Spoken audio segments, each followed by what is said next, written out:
This is Truth Matters Church, contending for the faith one verse at a time.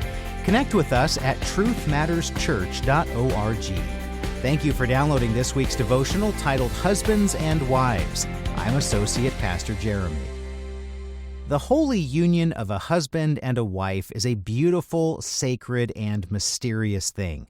But both roles carry considerable responsibility and accountability in the Christian household.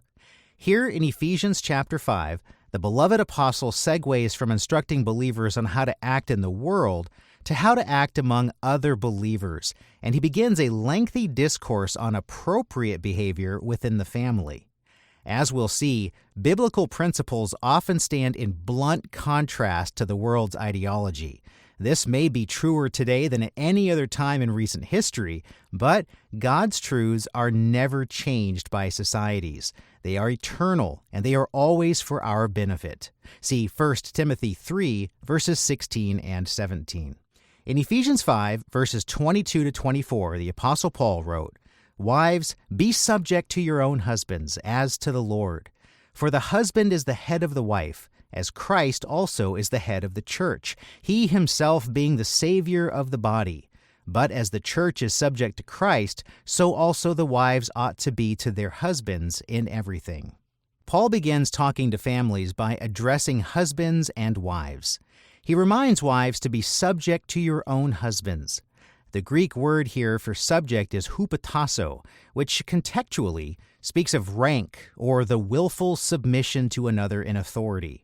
Interestingly, this word does not appear in verse 22, but it is added for context by English translators because it is really a carryover from verse 21, where Paul told all believers to be subject, or hupotasso, to one another in the fear of Christ. Here, the apostle is reinforcing the biblical family structure going back to creation, when God made Eve as a helper for Adam, taking one of his ribs to form the first woman. See Genesis 2, verses 18 to 23. Adam was made from dirt, and Eve was made from Adam. This does not make the wife a lesser person than her husband, but it establishes a healthy order in the family headship, as we can see when Paul writes, "For the husband is the head of the wife, as Christ also is the head of the church, he himself being the Savior of the body."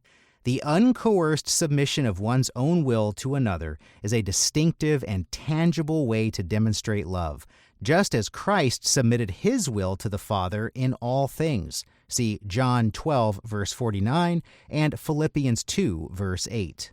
After this, Paul turns his attention to husbands. In Ephesians 5, verses 25 to 30, he wrote, "Husbands, love your wives, just as Christ also loved the church and gave himself up for her, so that he might sanctify her, having cleansed her by the washing of water with the word, that he might present to himself the church in all her glory, having no spot or wrinkle or any such thing, but that she would be holy and blameless. So husbands ought also to love their own wives as their own bodies. He who loves his own wife loves himself. For no one ever hated his own flesh, but nourishes and cherishes it, just as Christ also does the church, because we are members of his body." Not surprisingly, we see that the husband's obligation to his wife and his family is quite substantial.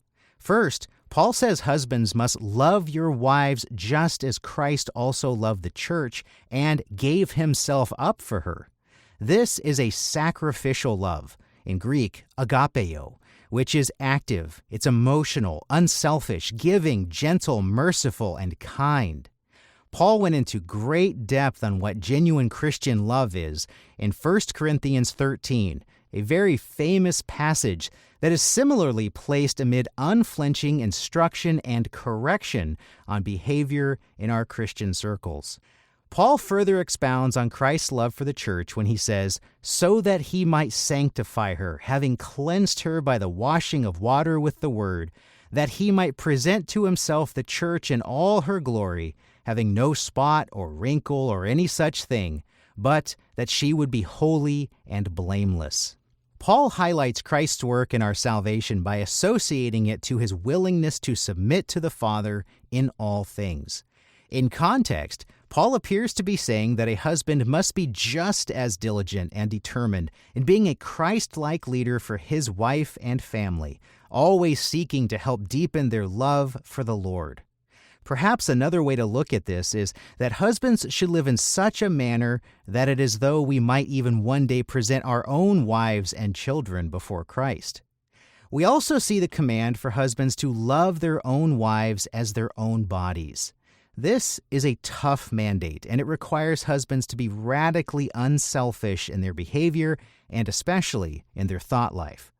Paul does not stop here, as he further drives this point home by saying, "He who loves his own wife loves himself, for no one ever hated his own flesh, but nourishes and cherishes it, just as Christ also does the church, because we are members of his body." Without room for any excuse or argument, husbands are commanded to willingly set aside their own wants and desires for the benefit of their wife, just like Christ does for the church. This brings us back to the beginning of our passage. The command for wives to be subject to their husband pairs perfectly with the command for husbands to love their wives. In this scenario, a pure family union is sustained. No one is seeking their own benefit or gain over the other, and both are harmonized in unity because both are ultimately living in submission to the Lord. This also appears to be a physical example of what we see in the relationship between Christ and the Father. Christ submitted to the will of the Father, see John 5, verse 30, and John 6, verse 38, and the Father loves the Son, see John 3, verse 35. Likewise, in a thriving Christian marriage, this divine instruction promotes peace, joy, and a deep spiritual connection beyond anything that the world's system of selfish aspirations could ever hope to achieve. We appreciate you listening today. If you enjoyed this expository devotional, subscribe to the Truth Matters Church podcast on Sermon Audio or Apple, iHeart, TuneIn, and many other platforms. And for even more biblical teaching, visit us at truthmatterschurch.org. Have a blessed day.